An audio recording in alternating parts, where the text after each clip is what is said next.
ಲಕ್ಷ್ಮೀ ದೇವಿಯನ್ನ ಸಂಪತ್ತಿನ ಅಧಿದೇವತೆ ಎಂದು ಕರೆಯುತ್ತಾರೆ.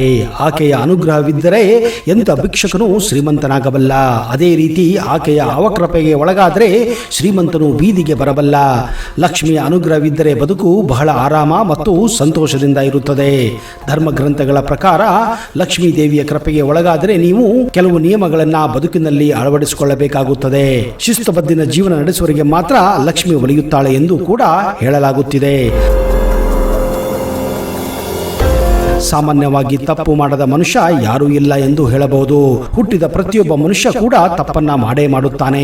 ಇನ್ನು ಮನೆಯಲ್ಲಿರುವ ಹೆಂಗಸರು ಗೊತ್ತಿದ್ದೋ ಅಥವಾ ಗೊತ್ತಿಲ್ಲದೇನೋ ಕೆಲವು ತಪ್ಪುಗಳನ್ನ ಮಾಡುತ್ತಾರೆ. ಆದರೆ ಅವರು ಮಾಡುವ ತಪ್ಪುಗಳಿಂದ ಲಕ್ಷ್ಮೀ ದೇವಿ ಕೋಪಗೊಳ್ಳುತ್ತಾಳೆ ಮತ್ತು ಮನೆಯನ್ನು ಬಿಟ್ಟು ಹೋಗುತ್ತಾಳೆ ಎಂದು ಪುರಾಣಗಳಲ್ಲಿ ಉಲ್ಲೇಖ ಮಾಡಲಾಗಿದೆ.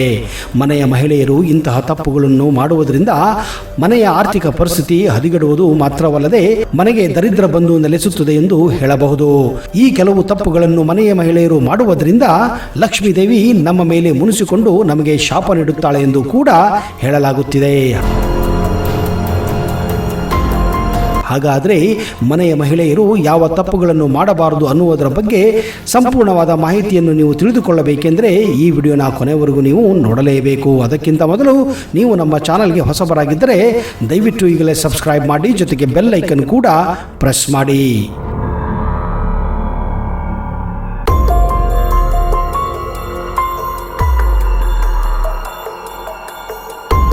ನಮಸ್ಕಾರ ಸ್ನೇಹಿತರೆ.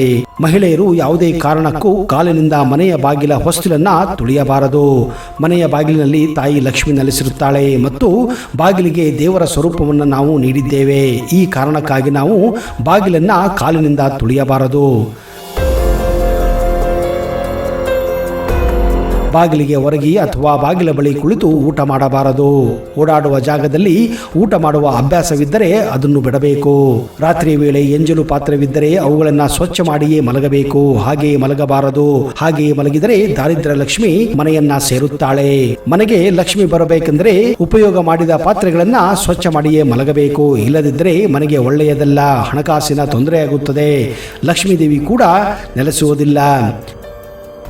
ಮನೆಯ ಮಹಿಳೆಯರು ಮುಸ್ಸಂಜೆಯ ವೇಳೆಯಲ್ಲಿ ಯಾವುದೇ ಕಾರಣಕ್ಕೂ ಮನೆಯಲ್ಲಿನ ಕಸವನ್ನ ಗುಡಿಸಬಾರದು. ಇನ್ನು ಮುಸ್ಸಂಜೆಯ ಸಮಯದಲ್ಲಿ ಹಾಲು, ಅರಿಶಿಣ, ಉಪ್ಪು ಮತ್ತು ಮೊಸರನ್ನು ಇನ್ನೊಬ್ಬರಿಗೆ ಕೊಡಬಾರದು. ಮತ್ತು ಈ ವಸ್ತುಗಳನ್ನು ಬೇರೆಯವರಿಗೆ ಕೊಟ್ಟರೆ ನೀವು ಮನೆಯಲ್ಲಿರುವ ಮಹಾಲಕ್ಷ್ಮಿಯನ್ನು ಬೇರೆಯವರಿಗೆ ಕೊಟ್ಟಂತೆ ಆಗುತ್ತದೆ. ಮತ್ತು ಈ ತಪ್ಪುಗಳನ್ನು ಮಾಡಿದರೆ ನಿಮ್ಮ ಕೈಯಲ್ಲಿ ಹಣ ನಿಲ್ಲುವುದಿಲ್ಲ ಮತ್ತು ಮನೆಯ ಆರ್ಥಿಕ ಪರಿಸ್ಥಿತಿ ತೀರಾ ಹದಗೆಡುವ ಸಾಧ್ಯತೆ ಇರುತ್ತದೆ. ಮನೆಯ ಮಹಿಳೆಯರು ಅಪ್ಪಿತಪ್ಪಿ ಕೂಡ ಮನೆಯನ್ನು ಸ್ವಚ್ಛ ಮಾಡುವ ಪೊರಕೆಯನ್ನು ಕಾಲಿನಿಂದ ತುಳಿಯಬಾರದು ಮತ್ತು ಒದೆಯಬಾರದು. ಪುರಾಣಗಳಲ್ಲಿ ಪೊರಕೆಯನ್ನ ಮಹಾಲಕ್ಷ್ಮಿಯ ಸ್ವರೂಪ ಎಂದು ಹೇಳಲಾಗುತ್ತದೆ ಮತ್ತು ಪೊರಕೆಗೆ ವಿಶೇಷವಾದ ಮಹತ್ವವನ್ನು ಕೂಡ ನೀಡಲಾಗಿದೆ. ಈ ಕಾರಣಕ್ಕಾಗಿ ಪೊರಕೆಯನ್ನ ಗೊತ್ತಿದ್ದು ಅಥವಾ ಗೊತ್ತಿಲ್ಲದೆ ಕಾಲಿನಿಂದ ತುಳಿದರೆ ನೀವು ಲಕ್ಷ್ಮೀ ದೇವಿ ತುಳಿದ ಹಾಗೆ ಆಗುತ್ತದೆ. ಈ ಕಾರಣಕ್ಕೆ ಪೊರಕೆಯನ್ನ ಯಾವುದೇ ಕಾರಣಕ್ಕೂ ಕಾಲಿನಿಂದ ತುಳಿಯಬಾರದು. ಬೆಳಿಗ್ಗೆ ಸೂರ್ಯ ಉದಯದ ನಂತರ ಮನೆಯ ಹೆಣ್ಣು ಮಕ್ಕಳು ನಿದ್ರೆಯನ್ನು ಮಾಡಬಾರದು ಮತ್ತು ಈ ತಪ್ಪುಗಳನ್ನು ಮಾಡುವುದರಿಂದ ಮನೆಯಲ್ಲಿ ದಾರಿದ್ರ್ಯ ಲಕ್ಷ್ಮಿ ಬಂದು ನೆಲೆಸುತ್ತಾಳೆ ಮತ್ತು ಈ ತಪ್ಪುಗಳಿಂದ ಹಣಕಾಸಿನ ಸಮಸ್ಯೆ ಕೂಡ ಬರುತ್ತದೆ. ಇನ್ನು ಮನೆ ಹೆಣ್ಣು ಮಕ್ಕಳು ಸಂಜೆಯ ಸಮಯದಲ್ಲಿ ಕಾಲು ಅಥವಾ ಕೈಗಳಿನ ಉಗುರುಗಳನ್ನ ತೆಗೆಯುವುದು ಅಥವಾ ತಲೆ ಕೂದಲನ್ನು ಬಿಟ್ಟುಕೊಂಡು ತಿರುಗಿದರೆ ಲಕ್ಷ್ಮೀ ದೇವಿಯ ಕೋಪಕ್ಕೆ ನೀವು ಗುರಿಯಾಗಬೇಕಾಗುತ್ತದೆ. ಇಷ್ಟೇ ಅಲ್ಲ, ನಾವು ಯಾವಾಗಲೂ ನಮ್ಮ ಮನೆಯನ್ನ ಸ್ವಚ್ಛವಾಗಿಟ್ಟುಕೊಂಡಿರಬೇಕು. ಹಬ್ಬ ಹರಿದಿನಗಳಲ್ಲಿ ಮನೆಯನ್ನ ಸುಣ್ಣ ಬಣ್ಣಗಳಿಂದ ಬಳಿದು ಆ ಮನೆಗೆ ಹೊಸ ಚೇತನವನ್ನು ಕೊಡಬೇಕು. ಇದೇ ಕಾರಣ ದೀಪಾವಳಿಯ ಸಮಯದಲ್ಲಿ ದೀಪಾವಳಿ ಪ್ರಾರಂಭವಾಗುವ ಮೊದಲು ಮನೆಗೆ ಸುಣ್ಣ ಬಣ್ಣವನ್ನ ಹಚ್ಚಿ ಮನೆಯನ್ನ ಸ್ವಚ್ಛಗೊಳಿಸುತ್ತಾರೆ. ಆಗ ಮಾತ್ರ ದರಿದ್ರ ಲಕ್ಷ್ಮಿ ಮನೆಯಿಂದ ದೂರ ಹೋಗಿ ಮಹಾಲಕ್ಷ್ಮಿಯು ಒಳಗೆ ಬರುತ್ತಾಳೆ ಎನ್ನುವ ವಾಡಿಕೆ ಇದೆ. ಸ್ನೇಹಿತರೆ, ಇದು ಕೆಲವು ಶಾಸ್ತ್ರಗಳ ಮಾಹಿತಿಯಾಗಿದ್ದು ಇದನ್ನು ನಂಬುವುದು ಅಥವಾ ಬಿಡುವುದು ನಿಮಗೆ ಬಿಟ್ಟ ವಿಚಾರ. ಇದು ನಿಮ್ಮ ವಿವೇಚನೆಗೆ ಸಂಬಂಧಪಟ್ಟಿದ್ದು. ನಾವು ನಮ್ಮ ಪುರಾಣಗಳಲ್ಲಿರುವ ಮಾಹಿತಿಯನ್ನ ನಿಮಗೆ ತಲುಪಿಸುವ ಪ್ರಯತ್ನವನ್ನು ಮಾಡಿದ್ದೇವೆ ಹೊರತು ಇದು ನಮ್ಮ ವಿಚಾರವಲ್ಲ. ಇಂತಹದೇ ಕೆಲವು ಉಪಯುಕ್ತ ಮಾಹಿತಿಯೊಂದಿಗೆ ಮುಂದಿನ ಸಂಚಿಕೆಯಲ್ಲಿ ಮತ್ತೆ ಬರುತ್ತೇನೆ. ಅಲ್ಲಿಯವರೆಗೆ ಜೈ ಹಿಂದ್, ಜೈ ಕರ್ನಾಟಕ.